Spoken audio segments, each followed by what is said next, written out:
Title company. design guys who actually made this work. We had all these different endings tacked together onto the movie, and it didn't quite work as the way that it was structured, but actually having these interstitial credit things make those separate little options work as the little gifts at the end. The movie's over. Oh wait, no, here's more fun. This is nice. Oh, this is nice, as opposed to another ending or blah, blah, blah, blah, blah. Yeah. And so it was really super helpful to make this work as a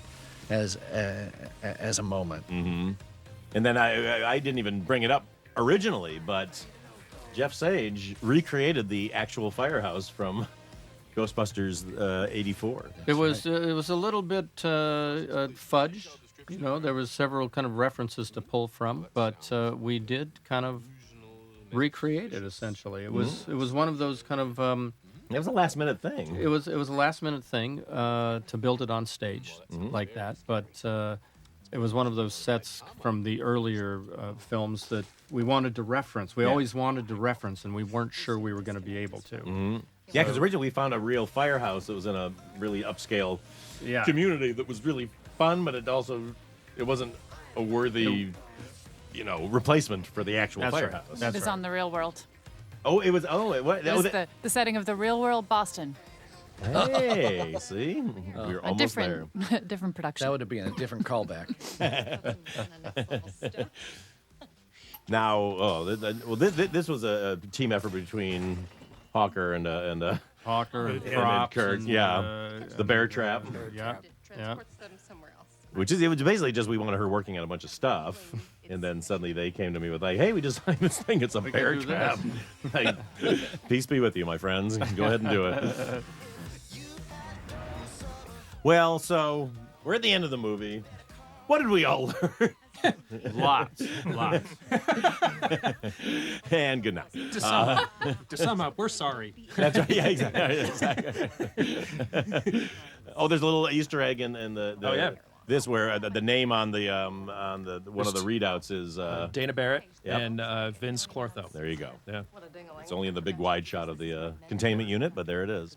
And then there's the amazing Sigourney Weaver. Yes. Sneeze too hard, and everyone in this building is going to disintegrate. But we had fun making this movie. It was A lot of fun. It was a lot of work, but it was work. a lot of fun. We had an amazing cast, everybody from top to bottom. But to work with this team again. I mean, like I said, I've worked with a lot of you before, but others I haven't. Pete, we've never worked together. Mark, we've never worked together before. And it just, when you're going into battle on anything, you need to know that you have a good army with you, and knowing that I had people that I worked with before who were in sync with me, but then it's so fun to bring in new energy and new people with their fresh ideas, and it really it just ups the energy on the set and makes us all more creative, and I can't thank you all enough for doing it. Please hire me again, Paul. Yeah, I'll go to battle with you. You got yes, I got them. They're in. And then here's where we repurposed all the extra footage of Chris Hemsworth dancing. Answer the call. Yes. We couldn't just be Ghostbusters because then they didn't know how to in a video catalog. And I didn't want it to say Ghostbusters 2016 because that's like being Airport 77, where the next year you're like, oh, that's that old movie. So that's why we're Ghostbusters Answer the Call. Although I did read a review out of India where they thought the name of the movie was Ghost Core. But Stephen Twitch Boss, his dancers and his choreography is just amazing. I worked with Twitch on a Oscar promo with Ellen DeGeneres, where we had a team of 200 dancers dancing with her, and I've just fallen in love with the man and his wife Allison Holker, who works with him too, and I hope to work with Draco. Twitch again, and Draco, who was there just in the mix, just making this all happen.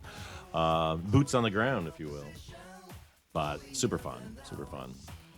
But again, with Plucky here, just their inventiveness with end titles, because I hate just a boring end crawl. Oh, no. These are great. Yeah, and they did this for, they did something fun for The Heat. They did something fun for Spy, and they're a real Filmmakers, if you're looking for a great title design company, go to Pluck. Get 'em in. In Hollywood. Commercials. Exactly. Right. Anybody else, who wants to plug something else? Great Mark Ronson tune.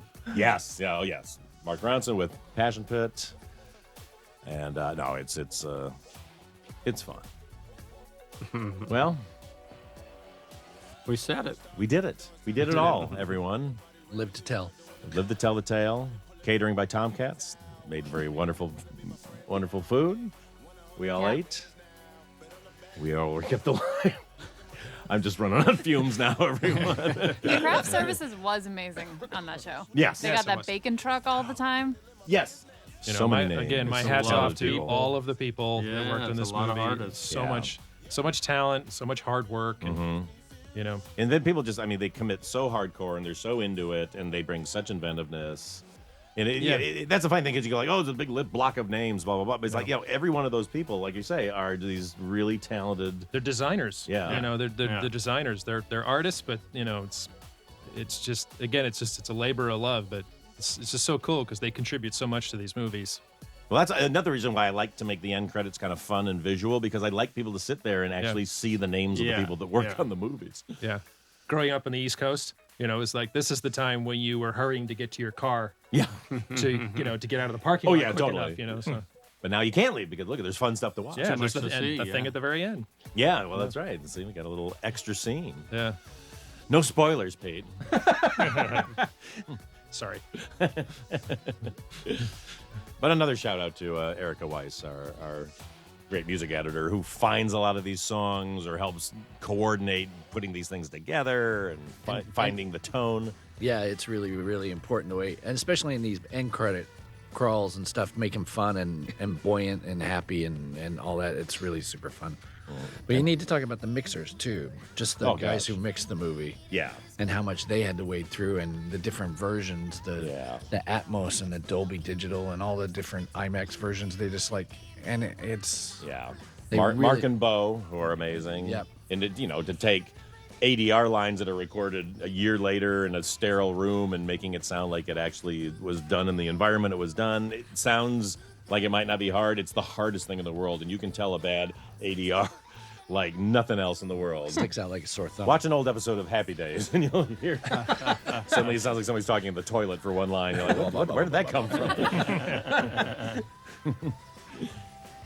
Well, we did it. We did it, gang. Yeah.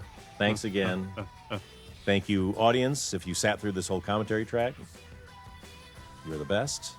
And You get a part in the next version of Ghostbusters. you heard I it from think Jeff is what Sage right there. Good night. Bye-bye. Bye bye. on